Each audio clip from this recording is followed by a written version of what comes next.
Noon po umiinom ako ng barley, pero ibang brand yun. Okay? Pero masyado matamis yung iniinom ko na brand. Tumataas yung sugar ko. Oo nga, lumakas yung katawan ko. Lumakas talaga ako.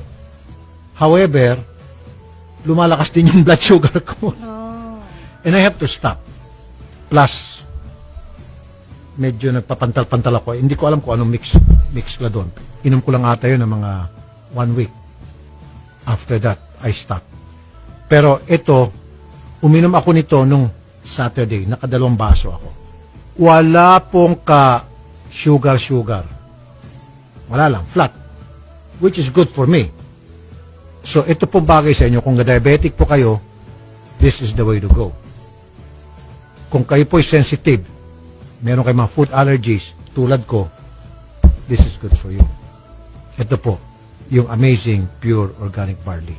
Nakadalawang baso ako noon, Saturday. Uminom ako. Ayos. Lumakas ako. So, tandaan niyo po, bumili lang kayo sa lithium IM distributors kasi baka mamaya mapeki kayo dyan. Drink amazing pure organic barley. Ito ang pampatibay ng immunity, panlaban sa stress, sa pagtanda at panghihina. Feel amazing with amazing pure organic barley.